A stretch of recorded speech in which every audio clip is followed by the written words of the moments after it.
the Wake Up and Makeup Show people and the host and the crew, just amazing people throughout the day. Next on. Equity Foundation has done a phenomenal job. They put the producers, the suppliers, and the people who are using it together. What's going on? We found a note from Andrea and she's asking for help. And I think Mrs. Hortensia has her in her house. I'll kill her. I swear I'll kill her. Don't say that, my prince. I'm sure Dr. Pais would recommend to take you to a psychiatric hospital. Right now, if you go to any hospital, in Mararal, Marsabit, Lamu, all the hospitals, everywhere, everybody's got PPE. Hey, holidays. What a time. Ever just look. Hey, Daddy. Hey, I tell you. Drama lives here. How am I, Junior? You never know what they're learning.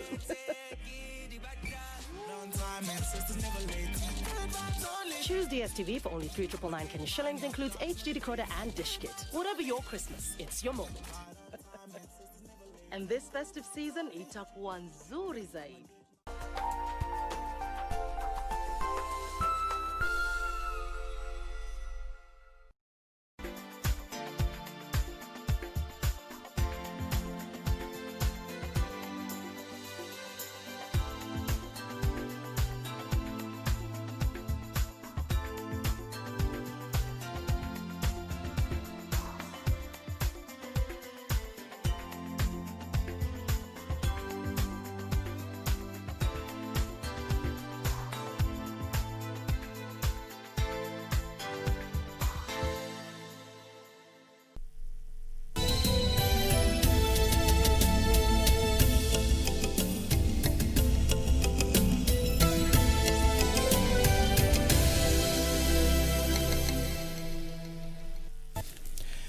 I'm ready for the impeachment motion, but I will not be cowed or intimidated, says Nairobi Governor Mike Sonko. Of course, we have a comprehensive report on that.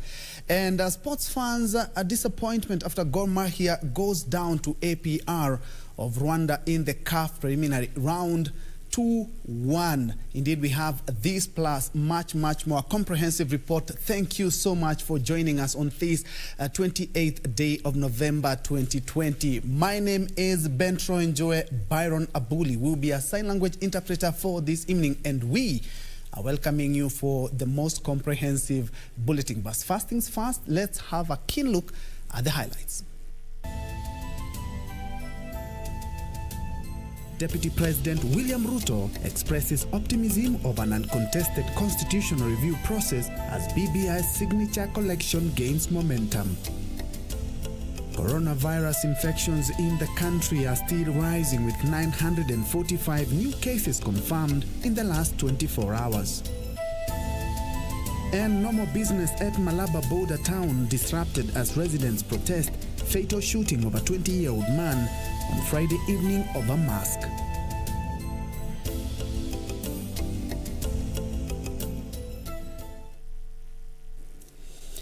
Hope you had a relaxing weekend. I'm hoping we will go step by step to the end of this live broadcast. Remember, we are live from the broadcasting house in the county of Nairobi, and also live from all our social media platform that includes Facebook, Twitter, and also YouTube. Not forgetting our KBC app. If you don't have it, kindly download it, because you will keep up with all the programs and all the news while on the go.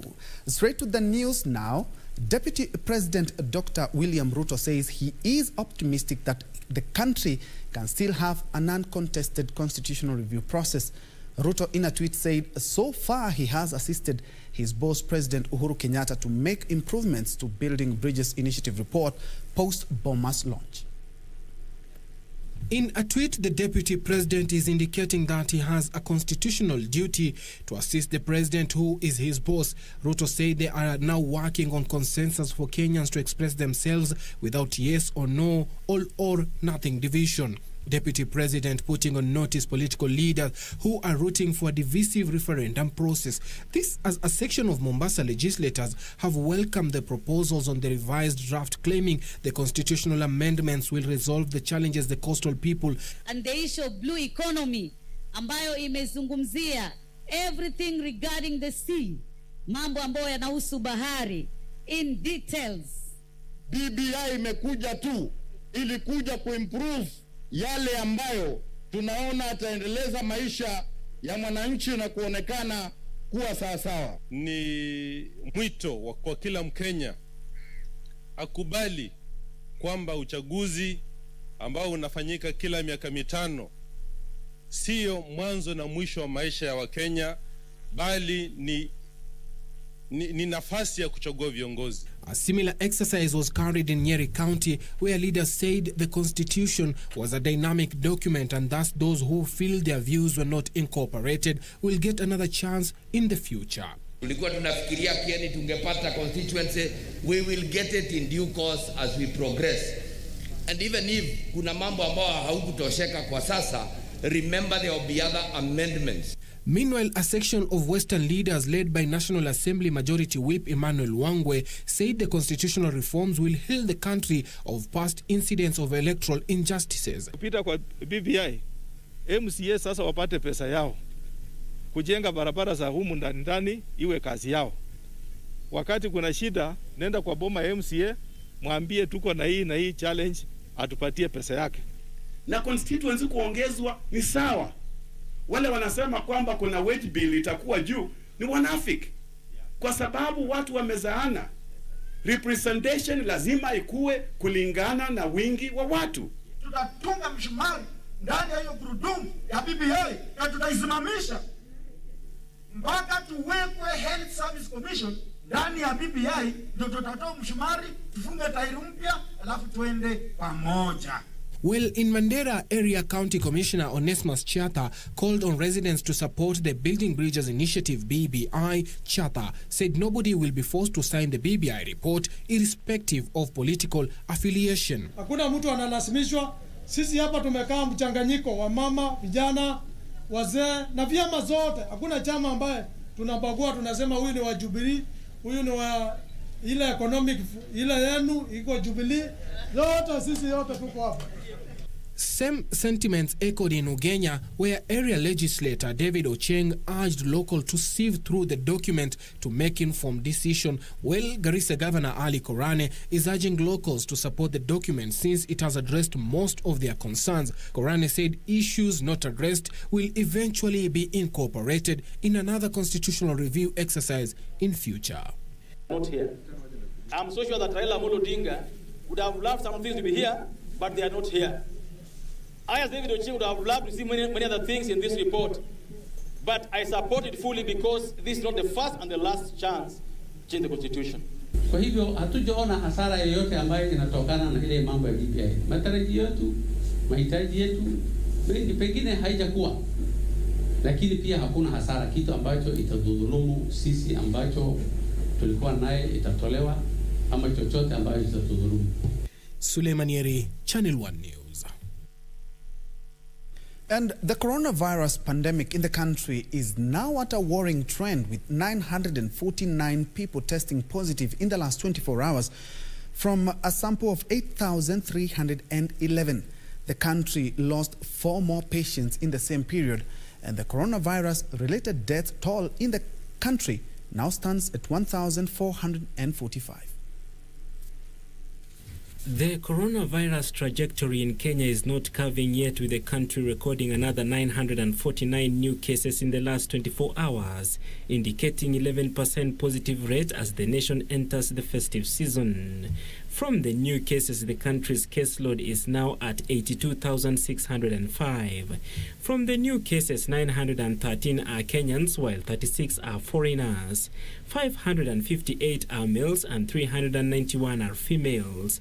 The youngest is a 2-month-old infant, while the oldest is 100 years of age.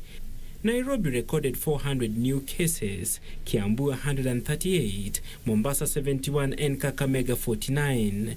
The country lost 4 more patients in the same period. As of Saturday, 1,244 patients are admitted in various health facilities, while 7,829 are on home-based isolation and care. 78 patients are in intensive care unit, 50 of whom are on ventilatory support, while 74 are on supplemental oxygen. Another 105 patients are separately on supplemental oxygen, out of whom 76 are in general wards and 25 in high dependency unit.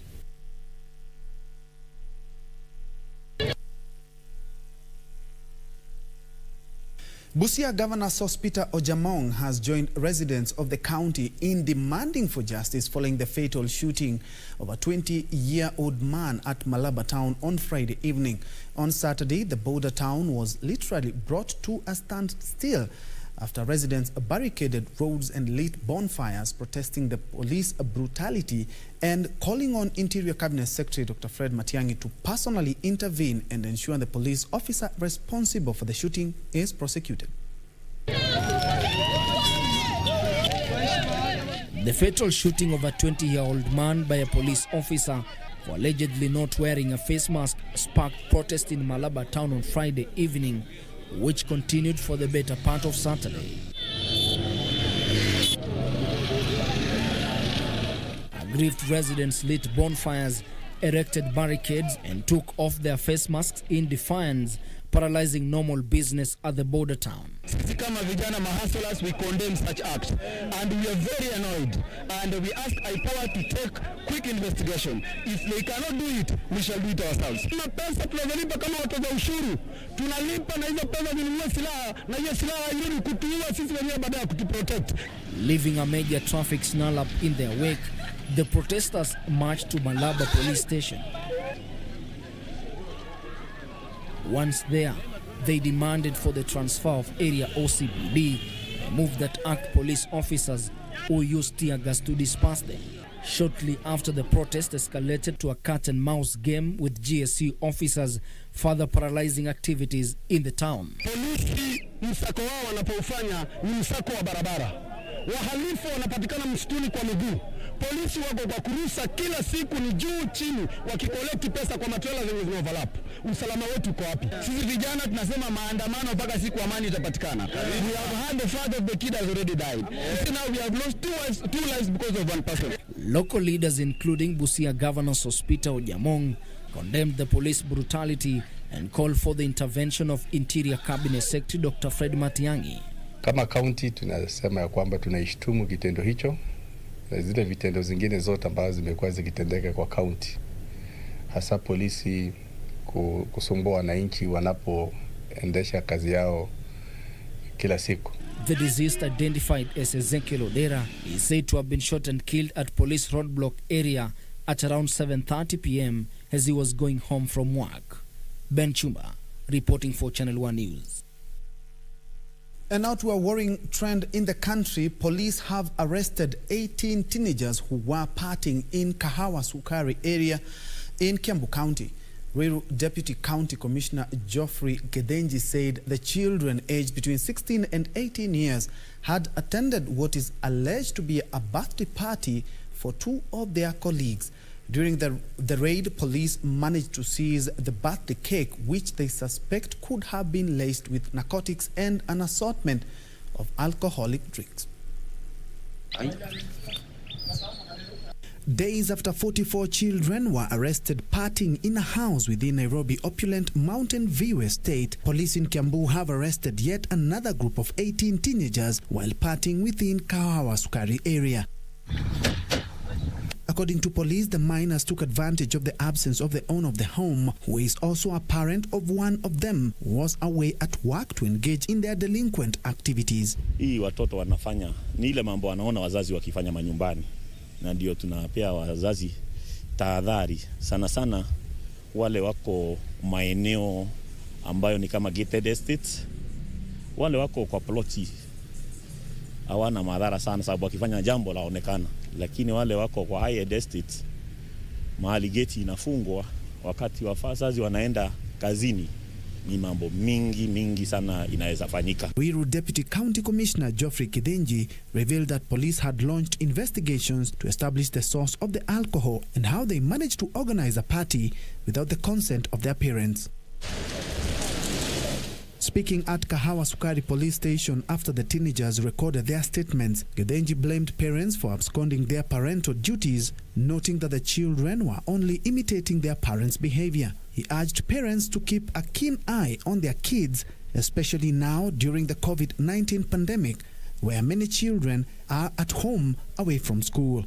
We have banned all manner of parties because of COVID-19, and wale watu tutapata tutawachukulia hatua. The 18 are said to have been from as far as Buruburu in Nairobi, Juja and Kahawa Sukari. Ni mambo mengi sana inawezafanyika bila wazazi kujua. Tahadhari ni kwamba wazazi waweze kufanya close monitoring of their children, especially masaa ya mchana.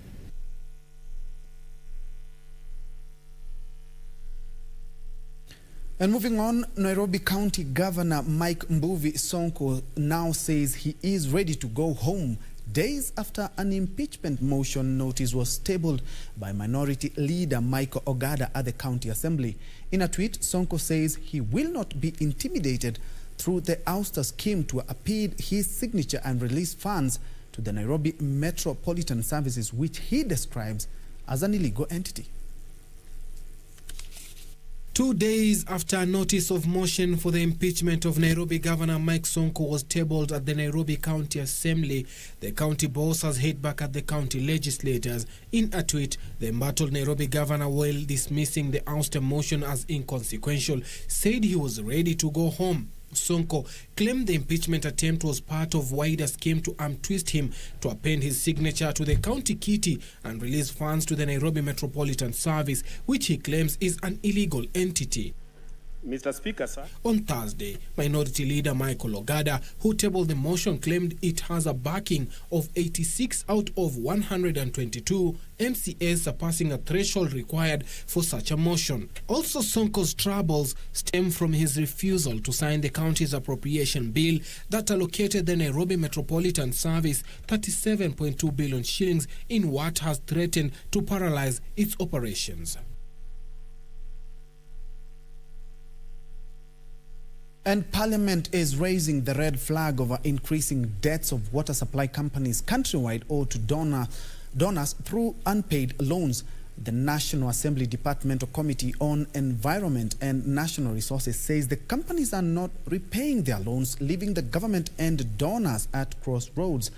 According to committee chairman Kareke Mbiuki, the current crisis can be attributed to gaps in the Water Act of the year 2016. The government is facing a debt crisis with donors of water projects in the country.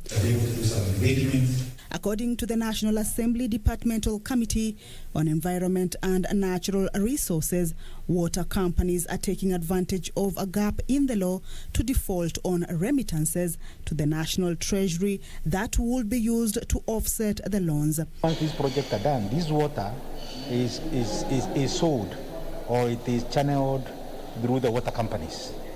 So it is the responsibility of the water company now to, when they charge the consumers, to remit this money to the National Treasury so that these loans can be paid. Okay? But unfortunately, there are serious gaps. Some of these water companies, they collect the money, but yet they don't limit to the National Treasury. Committee Chair Kareke Mbiuki warning that non-payment could jeopardize the relationship between the donors and the government. Concerns have also been raised on mismanagement of water projects transferred from the national government to the county government. When it comes now to maintenance of those infrastructure, these water companies cannot even be able to do that. The projects that we implement, when we transfer them, sometimes things happen. There's no sustainability or they stall. Mbiuki also says the current law is silent on the mandates of each party. So there is some gaps within the law which really need to be sealed to ensure there is seamless working together between the national government and the county government, various water agencies and water companies. We want to review and see what should we do so that there's sustainability, because Most of these projects are to benefit the wananchi. Concerned bodies are now mulling over amending the Water Act 2016 to identify major gaps and revise the law accordingly. Kamche Menza for Channel 1 News. Now, a majority of orphaned children who lack support from immediate family members may find themselves engaging in immoral behavior just to make ends meet. Some who are burdened to undertake the parental role at a tender age even end up losing the trail of life. But all is not lost. Kamche Menza tells of the lives of 3 orphans in IGEMBE Central Meru County who have weathered the storm and now are aching a honest living. Take a look. At Katathene Day Secondary School in IGEMBE Central Meru County, we meet 18-year-old Joy Mukiri.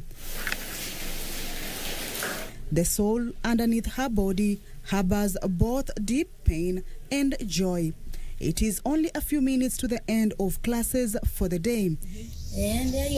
Later, Joy, a Form 4 candidate, will shed the school uniform for her work clothes. Farming and hawking boiled eggs is what she has clung on to since she was orphaned at a tender age, forced to quit school, and endured the burden of parenting her 3 siblings.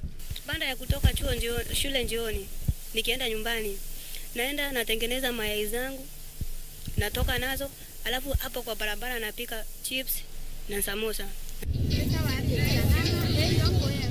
And as fate would have it, Joy saved a few shillings and resumed her school while at the same time taking care of her siblings. Nataka kuambia wasichana walio kama mahali nilipokuwa, kwa ile situation nilipokuwa hapo kitambo, kama kuna msichana alio hapo, asiende kuenda kutafuta mwanaume huko ili amsaidie. Mi sikufikiria hiyo hata ikiingia kwa akili yangu. A few kilometers away in Kiengu Market, still in IGEMBE Central, 20-year-old Catherine Mwendwa is reaping fortunes from her small salon and barber business. An orphan, she too was left with the burden of parenting 3 children, her siblings and one of her own. Nilikuwa tunafanyia watu kazi na napata pesa. Sometimes nikienda kufanya kazi na mtu anakataa kunilipa. Mara mingi tulikuwa tunalala njaa. In what is the same story, different cast, is the case of 22-year-old John Mwenda, who runs a motorbike repair business in Athiru Gaiti area. He was 15 years old when his parents died. His 3 siblings are now his sole responsibility. Joy, Catherine and John say they have toiled to make ends meet from an early age and wished they had a shoulder to cry on. Luckily for them, a non-governmental organization, Zoe Kenya, came to their rescue, making the burden on their shoulders a bit lighter. Nafanya kazi, alafu nikiwa katika kazi tu nilikuwa nafunzwa. Naona watu wakitengeneza nywele na nilikuwa napenda hiyo kazi. Alafu nikajifunza. Ambaye tunafunzwa mambo na biashara, tukapewa pesa ya biashara. Kaenda nikaanzia biashara kidogo. Hiyo time sikuwa nimeenda shule. Nawashukuru sana. Wamenisaidia sana katika kimasomo. Sasa naweza kukimu mahitaji ya siblings wangu na mahitaji yangu mwenyewe. According to Regan Kaberia, the Chief Program Officer, Zoe Kenya, the organization works with governments in 7 countries, namely Kenya, Zimbabwe, Malawi, Rwanda, Liberia, Tanzania, and India to assist orphans and vulnerable children become self-reliant. Tumewapeleka different trainings, mambo ya health and hygiene, mambo ya ukulima, ufugaji. Wengine tumewapatia wameenda vocational trainings. Wanapomaliza vocational trainings tunawapatia startup kits. Kamche Menza for Channel 1 News. Quite impressive what the three orphans have done with their lives, and we hope that they could get more push or more boost in everything that they are doing. You're indeed watching Channel 1 Weekend. Wurud Al-Iman, you're watching from Mombasa. Alex Kigen, you're watching from Kabarnet, and you're saying police to stop killing innocent Kenyans. Kevo Voke, from Kakamega, you're watching live. Lois Nyambura Wamboi, you're also watching from with your mom in Kitale. Hakim Chichi. We are taking a quick break, but we will be right back. Plenty in store, including lots and lots of sports stories. Keep it Channel 1.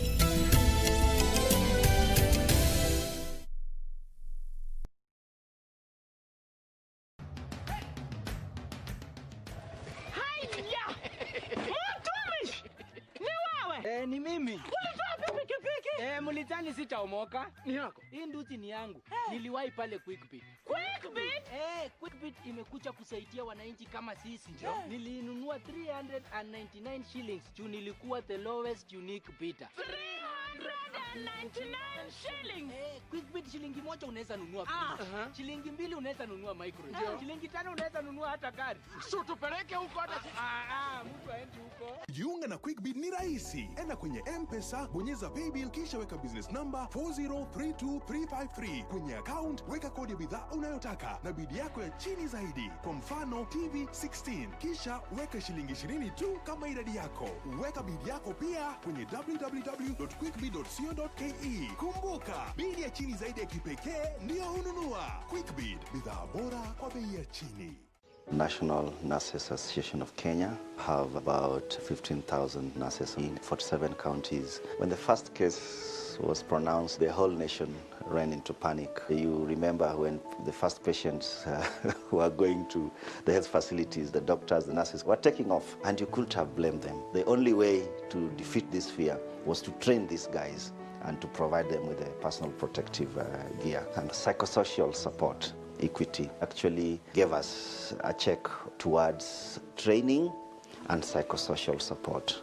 We struggled to buy the basic items, the thermogun, the gloves, the masks, and the sanitizers. We prayed for resources through Equity Group. The first batch of PPE has been distributed to all the counties, and you could feel their joy, their gratitude, because they didn't know where the protective gear will come. They really feel that support from Equity, and they are really appreciative about it. This weekend on KBC Channel 1. Today I want us to talk about abortion. The first time I had my abortion, I was 18. Yes, I had an abortion in my early 20s. I think that's like, I would say exactly 10 years ago. And he told me, you know, you're here for an abortion. And I'm like, no, I'm not here for an abortion. He gave me an injection and I blackouted. Is a system arranged around abortion in this country? Of course, a very organized system. We reach out to women who've had abortions. We take them through a healing program. We need to have more men speaking about that impact. And then get some support, get some help. This weekend on KBC Channel 1. Sule. Yeah. Ile mtoto anavuta bangi bwana. Acha kuvuta bangi. Mimi nimesikia mpaka anauza bangi. Nafika pale na client namuonesha hapa kutoka hapo paka pale kutoka hapo paka hapa. Tumeongea mara kidogo Sule huyo from nowhere. Sijakaa vizuri panga hilo. Baba ni mbio zenyewe. Nilifanya nini mimi? Nilifanya nini? Unajua ulichofanya? Niliwapatia mwanangu mkaniuliza. Mtaka kuniulia mwanangu nauliza. Next on. Bringing him is not part of the deal. Why's that? Huh?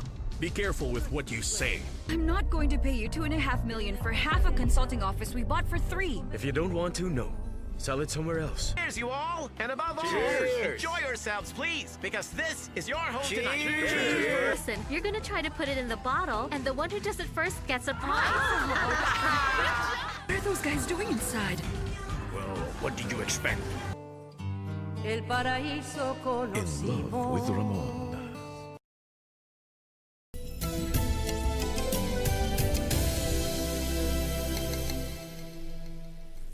Welcome back and thanks for keeping me company. Now to something that will make you feel proud to be Kenyan.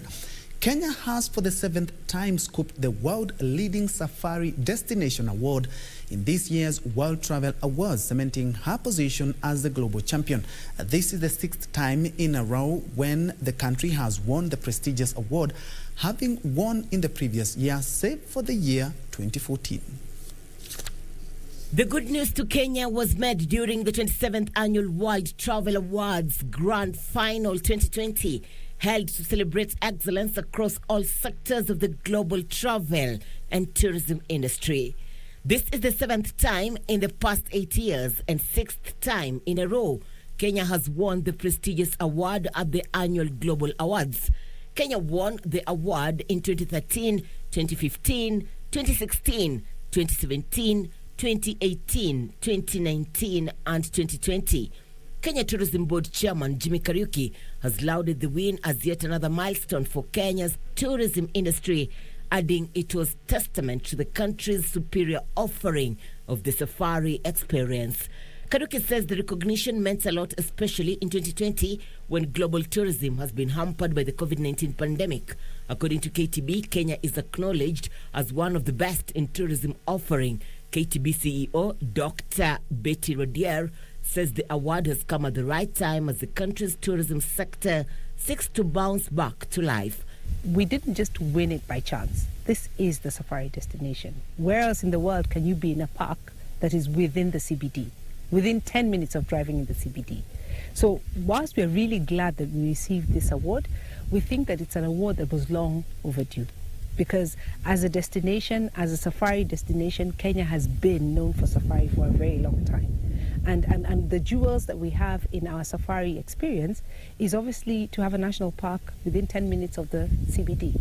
Nowhere else in the world can you say that you can actually be in the park within 10 minutes of a city. Kenya prides in tourism products, among them wildlife, culture, and magnificent beaches.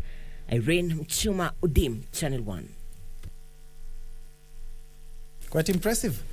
Moving on, a section of victims of the 2007-2008 post-election violence who recorded statements with the Directorate of Criminal Investigations claim they never reported any fresh threats and intimidation at the DCI headquarters.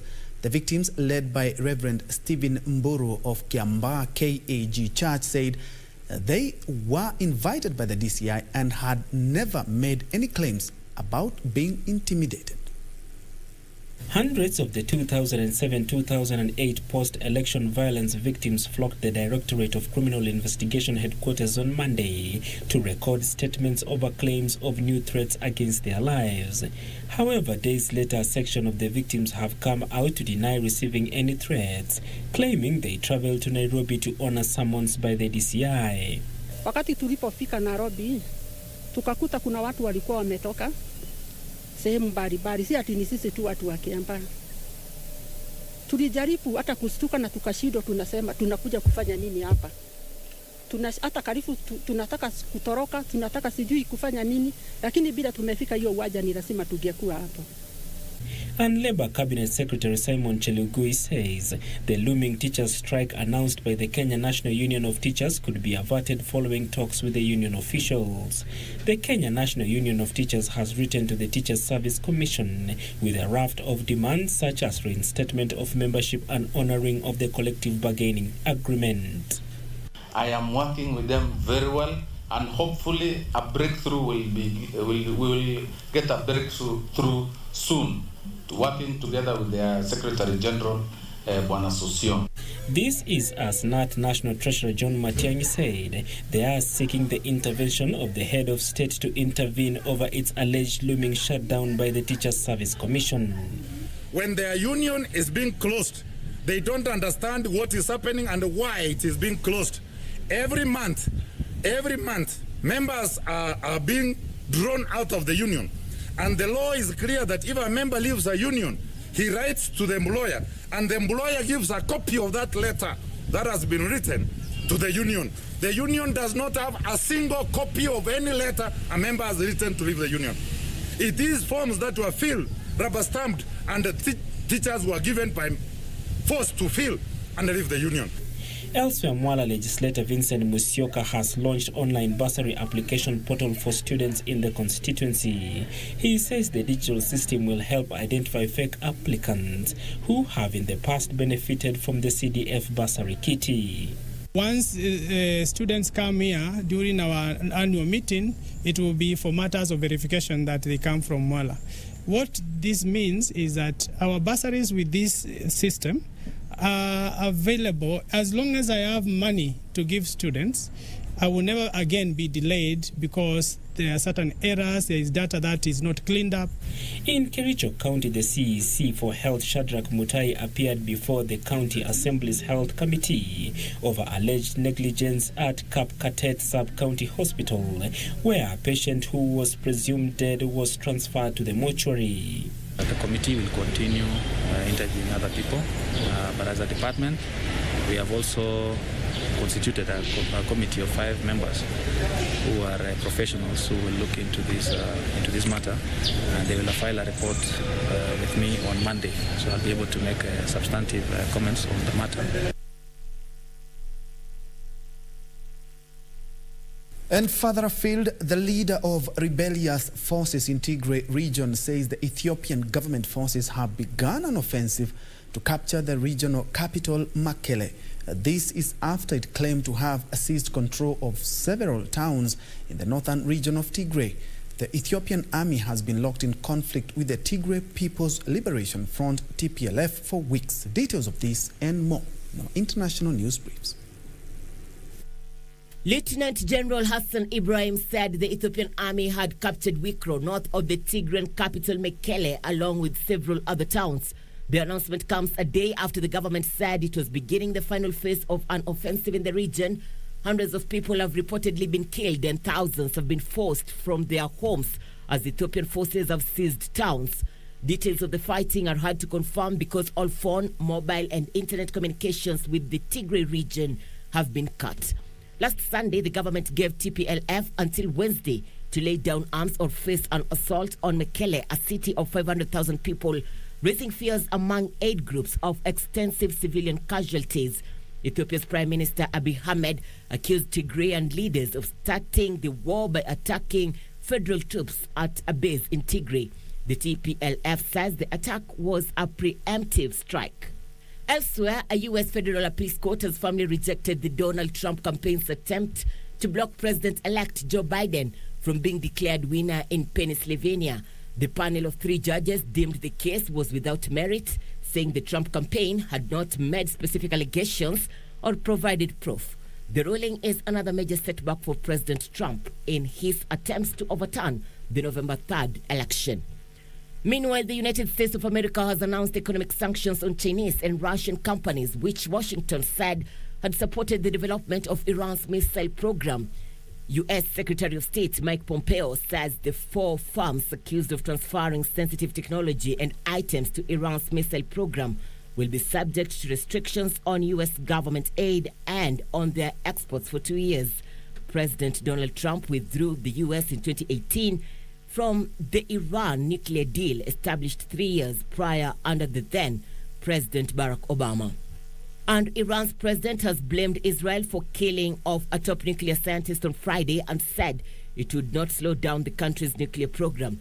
Hassan Rouhani also said Iran would avenge Mohsen Fakhrizadeh's killing at a time of its choosing. Fakhrizadeh was killed in an ambush on his car by gunmen in the town of Absad, east of the capital Tehran. Israel has not commented on the incident. It had previously accused him of being behind a covert nuclear weapons program.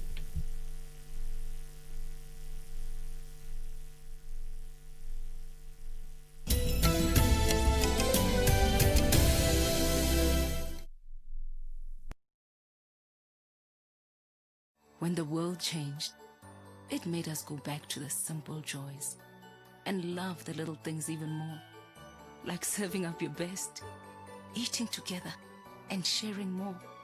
Now, we'll take nothing for granted and always remember to taste the simple joys.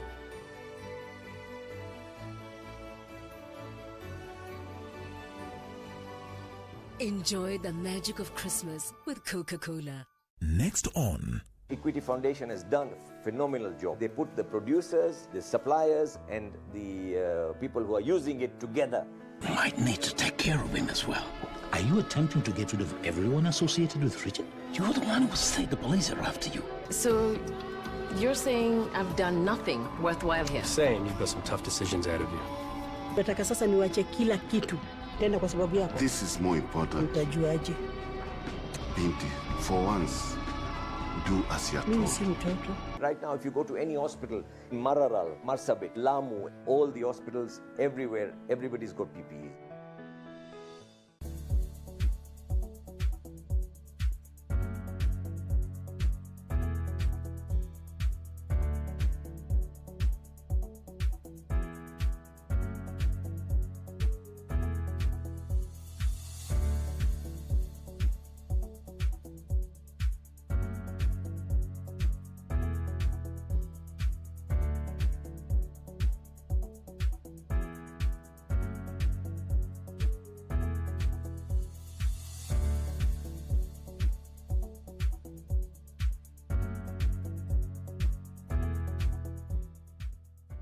In what was aimed at streamlining service delivery and managing a leadership wrangle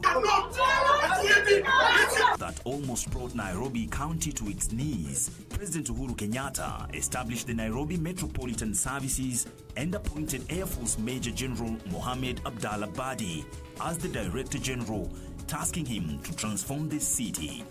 The biggest problem that the city faces is corruption and cartels that have a vice-like grip. 9 months into his 2-year term, what has he achieved? We've started a project of building 24 hospitals, level 2 and level 3. We hope that before Christmas they'll be finished. What is his vision for Nairobi? Where efficiency meets effectiveness.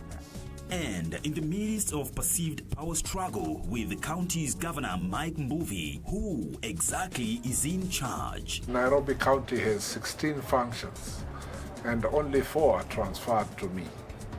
So you can see what I'm doing out of 4, and probably he has to prove himself in the other 12. Don't miss this exclusive interview this coming Sunday as Safin Achieng Ouma traces the journey of the Nairobi Metropolitan Services.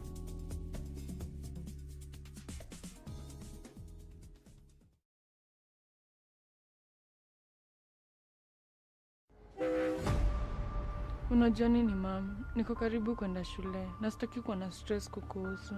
Kristi, hebu rudi shuleni. Wewe enda mtuwakilishe sisi wale tulishindwa na masomo vipoa. When Angela and Christy meet at the university, their bond somehow clicks. Dad is somewhere up there in the sky on his way to China. I'll never forget when he took us to Singapore. Wow, it was fun. Followed by a friendship that would defy their parallel backgrounds. Since umezoea shower. Good luck inside there. How is this door shut? Kuma bezi nuko mushoishikilie mlango kwa frame. This new territory presents all manner of fasts as influence, temptation, family histories, and peer pressure set in. The rest of their lives become a story of love, survival. Wait. Please, mom. Kubali tu story tumalizane twende home. Influence, backstabbing, jealousy, and revenge. Nimeambiwa tu kule stage muonekana na minji fulani mkikama hapa mtaani. You decided to sneak from the hostel and go to Ray's studio without consulting me or Tiff. Join us on Tempted the Campus Diaries as we explore this hilarious never-seen-before drama. Hebu nilipe pesa zangu wewe. With a touch to behold. A story of temptation.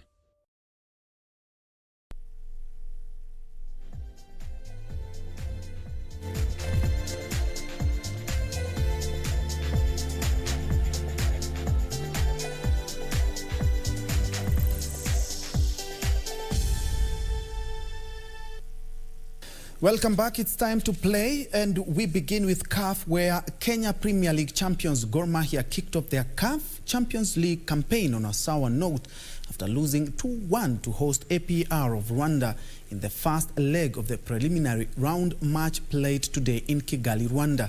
The team now needs to score more than 3-0 when the two teams meet again in Nairobi in the reverse fixture so as to qualify for the second round.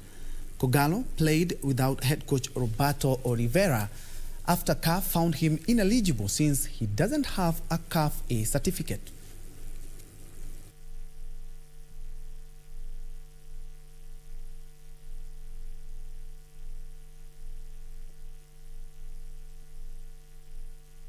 Elsewhere, Kenya tennis sensational player Angela Okutoyu continued her dominance in the ongoing Kenya Tennis Senior Challenge at the Nairobi Sports Club.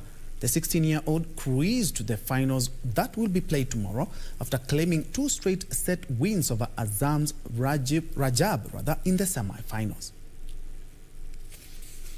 16-year-old Angela Okutoyi says she's still working on her dreams of becoming the best tennis player in Africa and reach the highest rank of tennis. Okutoyi, who has been impressive in the ongoing Seniors Series Challenge at Nairobi Club, continued her dominance after cruising to the finals, beating Azam Rajab by 2 straight sets of 6-love, 6-love. Resuming to training tennis-wise, I've been keeping myself fit, like doing some fitness and also doing my schoolwork and all those things.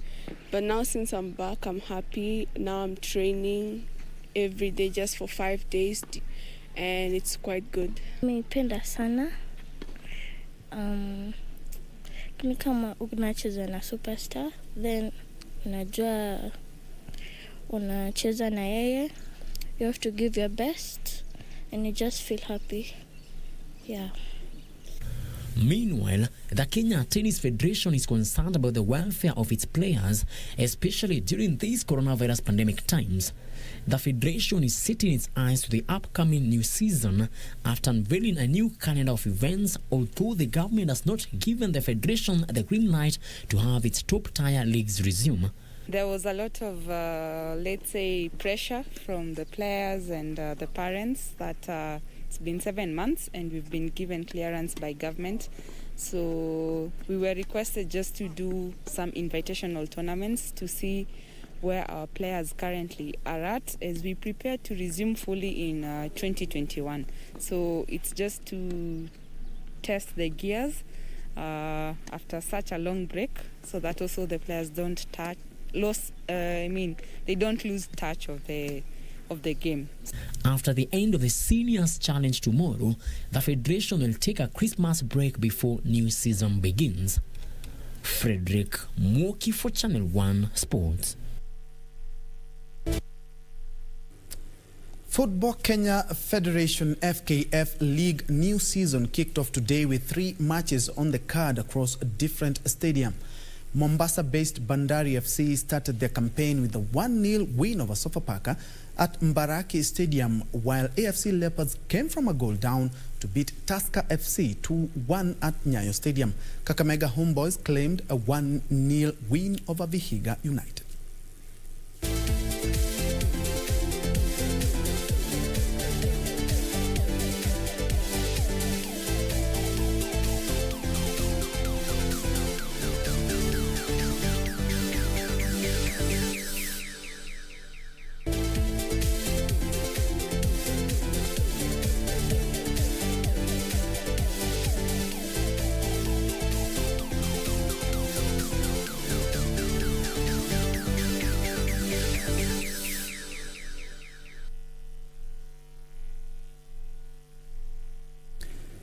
Moving on, chess competition organizers have resorted to virtual tournaments after the discipline was among more than 15 disciplines that were not given the green light for resumption by the government because of the COVID-19 protocols. More than 150 children under the age of 14 competed in the first edition of the Riara virtual chess tournament, held today in Nairobi. Chess was among various contact sport disciplines placed as high-risk events and has not been given the green light for resumption by the government. And with those measures put in place to avoid the spread of coronavirus, the organizers have resorted to virtual tournaments where players play from home. I enjoy when pupils participate in physical sports because that is what makes their bodies to become mobile. They can be able to move, their minds gets energized, and they can be able to think well. And sport is a very key element in the aspects of learning because that is actually what even makes the child to be all-round molded. With Riara Group of Schools being the pioneer of scholastic virtual chess in schools, a program run by Waridi Chess Ventures under Director Larry Kagambi. A first edition of the virtual Riara Chess Tournament was held today, attracting 150 players who played from home. I enjoy going to chess tournaments, and this is my second virtual chess tournament ever since March. And I enjoyed it. I won the first round, and the other few rounds I couldn't play because of the technical difficulties. Unlike the face-to-face tournaments, various challenges face the junior players in virtual events, but they are still competing at their highest levels. In physical, we get a little bit confused, and then when they look around, they copy each other.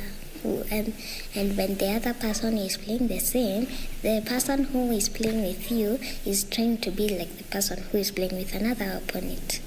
Normally, it's physically, and you can talk to like your friends while doing it. And now, some people have to face challenges. With the hope of someday making it to the international events, including the Chess Olympiad, they, under the support of their parents, are determined to continue competing in national tournaments until they reach their goals. I would want to go for the one for Russia, but it would cost a lot of money if it comes to Kenya, so I would take the international Kenya chess tournament. The most challenging part, well, I don't think there's any except for the technical difficulties, like maybe no internet or your laptop or your gadget will not work. For some, they believe the sport has a positive impact on their mental state and has improved their performance even in class. These junior players are only asking for a platform to display their talents. I always have confidence. I always believe that I can be the first position. I think where we've come from, we talk about 10 years ago, the sport, whatever in Kenya, was a bit low. But at the moment, I think the government is putting, it might not be enough, but I think they're trying their best. Yeah, and I think they need support from everybody, whether it's the players or the parents or anybody in the government. Despite the huge financial requirement to host virtual events, the organizers have vowed also to continue supporting the juniors to achieve their dreams. We have so many pupils at the slums. For instance, Mukuru Kwajenga, there are pupils there. We have enrolled in chess clubs and they're playing. But now, due to, since it is a physical contact kind of game, they are cut short of ways in which they can play against each other because of the lack of devices to play, because we need gadgets like laptops, smartphones, which you can be able to log in and play. But now it may inhabit some pupils who are coming from areas which are disadvantaged. In today's Riara Virtual Chess Tournament, Brian Monene and Manuela Nelima were crowned champions of the under 8 years category. Eddie Thiongo and Sandra Nyambura won the under 10 years category. Murakaru Njuki and Shanice Pendo won the gold medals in the under 12 years category, while Adrian Kelly and Liz Gasheri were too good in the under 14 years category. Good to see the juniors enjoying themselves in a complex game as chess. Elsewhere, Daniel Metigo and Evelyn Chirchiu were crowned champions of the 2020 ELADAMA RAVINE Half Marathon, which was held today in Baringo under strict COVID-19 protocols. A reduced number of competitors took part in this year's event compared to last year, when the event attracted more than 500 runners. Daniel Metigo and Evelyn Chirchir were crowned champions of the 2020 ELADAMA RAVINE Half Marathon, which was held today in Baringo. Metigo, who trains at Global Sports Academy in Eldoret, completed the 21-kilometer race in 1 hour, 3 minutes and 1 second. The 21-year-old said that it was his first race to run despite the COVID-19 pandemic, which affected his training. Ronald Kurui and Emmanuel Kibor emerged second and third respectively. Corona imeaffecti mali mingi sana sababu nilikuwa nikimbia mwezi wa 3 Finlaf but which was later cancelled due to COVID-19. In the women's competition, Evelyn Chirchir clocked 1 hour, 10 minutes and 1 second to clinch the women's title. Evelyn, who is from Keringet, Nakuru County, said she used to race to prepare for future international races. Kama leo tunashukuru sana cause imekuwa siku nyingi tukiparticipate kwa races. Saa ya leo naamini leo imeanza sasa. Joylene Chepkorir came second while Varali Ayabei took third position.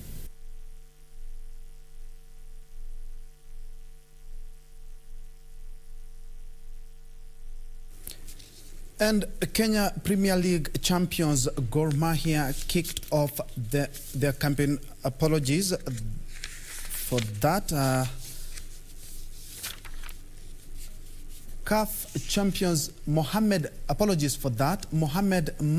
Afsha netted a late goal that helped Al Ahly beat Zamalek 2-1 at the Cairo International Stadium last night to clinch a record extending 9th total CAF Champions League tie. The Cairo derby looked to be headed for a draw, but Magdi scored a beauty to hand the Red Devils the coveted piece of silverware. Frederick Mwoki for Channel 1 Sports. And elsewhere, 4-time Kenya Open Bisley champion Edward Legay has been laid to rest at his rural home in Chumvi, Laikipia County. Legay was buried in an emotional send-off graced by a 3-gun salute from the Kenya police. Hundreds of mourners, including local leaders, flocked the home to send off Legay, who died of coronavirus complications last week. In a speech on his behalf by Commissioner of Police Anthony Kimitu, Deputy Inspector General of Police Edward Mbogwa described Legay as a committed officer who will be missed dearly by the police service. Legay, who was last crowned the sharpshooter champion in 2013 while still at the Presidential Escort Unit.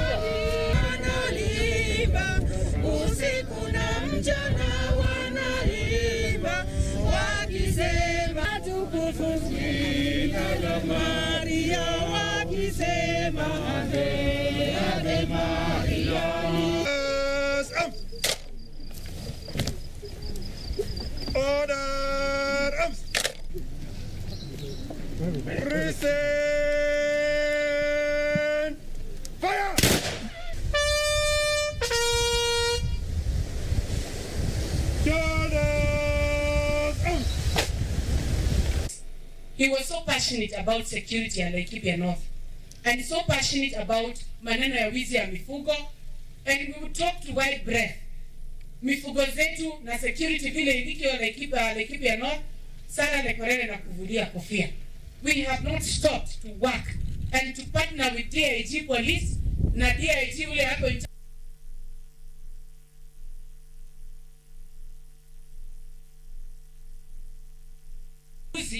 mali yenu inalindwa na serikali. We all know what it means to lose a son, brother, husband, father, and a dear friend of this. For this is what the late Legay was to us. His passing on will definitely remain in our hearts for years to come, Na wanywaji uchangamuka. Mbona na watakamuke hawa?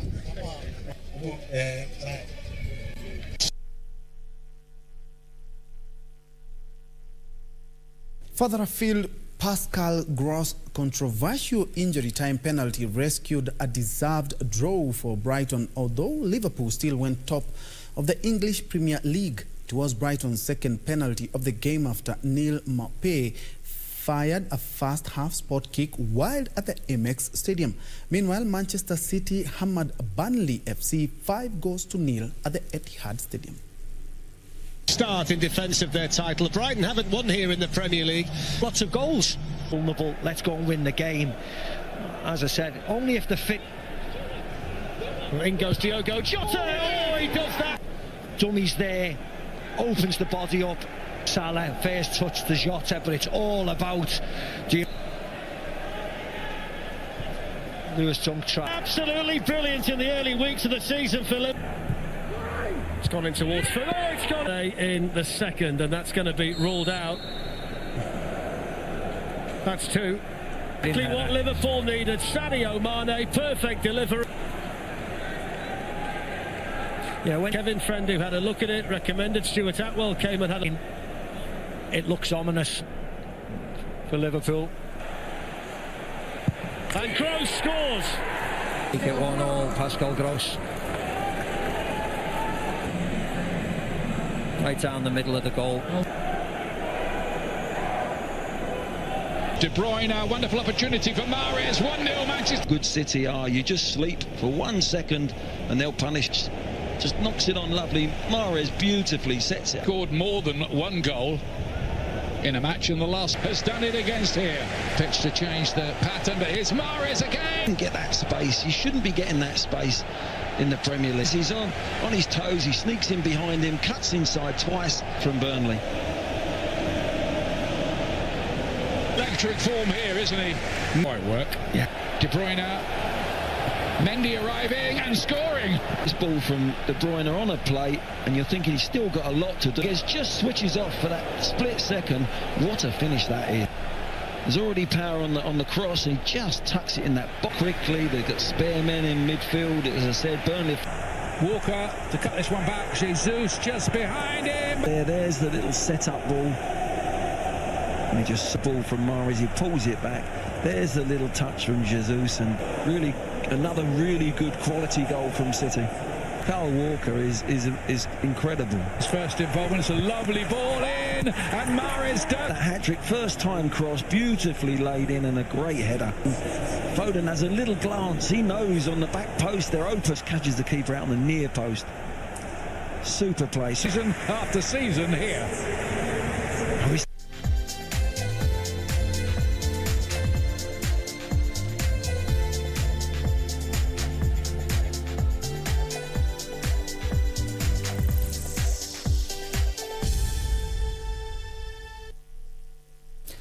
And on that sporting note, we wrap up Channel 1 Weekend. Thank you so much for watching. I can see Brian Bolton watching from Mombasa. Thank you so much. Pablo Rogers watching from Rongai. Abdullahi Beki Kijana Mtetezi watching live from Wajir County. Martin Kelsonio also watching, and of course the comments just keep coming and coming. Thank you so much. And on behalf of everyone who made this broadcast a success, including my director for the night, Amos Ogweri, thank you so much for watching, and have yourself a blessed evening. But don't forget tomorrow to watch that interview with Safin Acheng Ouma, engaging the Nairobi Metropolitan Services Director General Mohammed Badi. Something that you do not want to miss. And of course, keep it Channel 1 for more of this and much, much more. www.kbc.co.ke is also an avenue where you can watch all of this news plus much, much more. Do have yourself a blessed night. Byron Abuli has been our sign language interpreter for tonight. I'm Ben Troy Njue. Good night.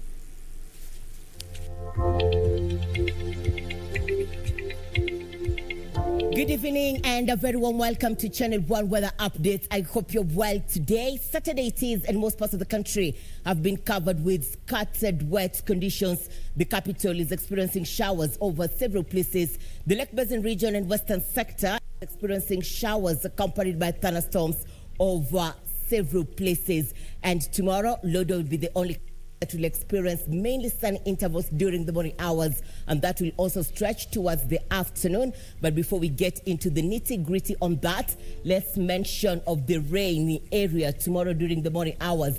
And the northeastern parts of the country will mainly experience rains during the morning hours. The coastal strip will experience showers. The capital will experience rains. It will also rain in Machakos, Makindu, Voi, and towns around those areas. The Lake Basin region will mainly be sunny, but there will be rains in Kisumu and Kakamega during the early morning hours. And in the afternoon, these parts of the country will experience showers accompanied by thunderstorms, which will affect Kakamega, Kisumu, Bungoma, Kisii. The northeastern parts of the country will mainly experience sunny intervals, but there will be showers over a few places, and also the coastal strip will continue to experience showers. Machakos, Makindu, Voi will largely experience wet conditions. The capital will experience wet activities, and this will also spread to counties around the region such as Meru and Nyeri, and this will largely affect mountainous areas. The northwestern parts of the country, as I mentioned earlier, Lodwar will mainly experience sunny intervals, but a few areas along the border of Kenya and South Sudan will experience wet activities. Let's have a look at temperatures, and this is it. The capital will experience highs of 23 degrees Celsius. Mandera will experience highs of 34 degrees Celsius. And for you at the coastal strip in Mombasa, expect highs of 31 degrees Celsius. Let's now cross the borders and have a look at the international forecast. Be well. See you tomorrow. God willing.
Praise the Lord.